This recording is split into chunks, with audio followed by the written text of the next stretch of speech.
What would you do if your life depended on one drop of water? That was the question the crow had to answer one burning afternoon in the heart of a parched and forgotten land. In a land where the sun ruled the skies with a cruel grip, and the earth had forgotten the feeling of rain, there was a drought like no one had ever seen before. Rivers shrank to muddy lines, lakes disappeared into cracked basins, and even the trees whispered of thirst. High above, flying on tired wings, was a lone crow named Kaga. Kaga had once lived in a land of abundance.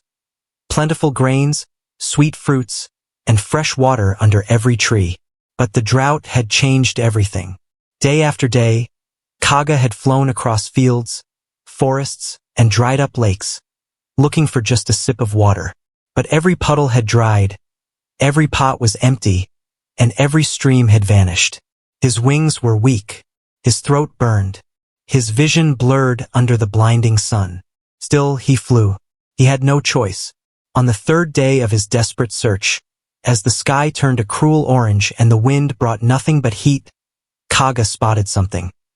An old, forgotten village on the edge of the desert. The houses were crumbling, the doors left open, and silence lay heavy in the air. It looked abandoned, like time had walked away and never returned. But Kaga's sharp eyes caught a glimmer. Something glass, something tall. A clay pot.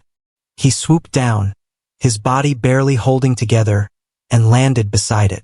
There deep inside was water. Not much, just a few inches at the very bottom of the tall pot.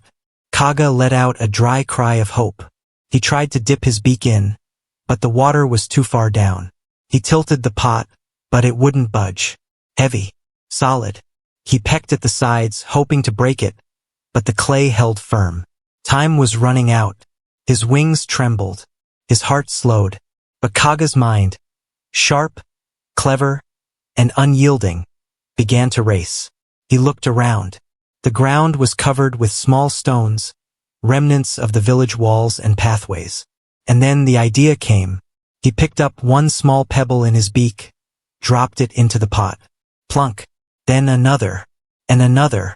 With each stone the water rose, just a little. He worked with every last ounce of strength he had. The sun sank lower in the sky, casting long shadows across the empty village. But Kaga didn't stop. Sweat glistened on his feathers. His beak ached. His legs trembled. Still, he dropped pebble after pebble, like a warrior fighting his final battle. The water crept upward, slow but steady. Finally, the surface reached the rim. Kaga stared for a moment, not quite believing what he had done. Then he drank. The water was warm, but to him it tasted like life, like victory, like survival. That one sip gave him the strength to fly again. Not just to survive, but to thrive. He flew to the next village and the next, carrying the lesson of the pot with him. And that village? It never stayed empty again. Birds came. Animals found refuge. A small boy from a nearby town discovered the pot while wandering. Inspired by what he saw, stones in a pot, water still inside, he asked his father to fix the old village well. Soon, water returned, people returned, and life returned.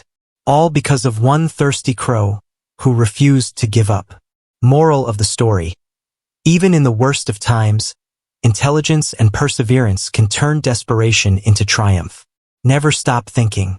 Never stop trying.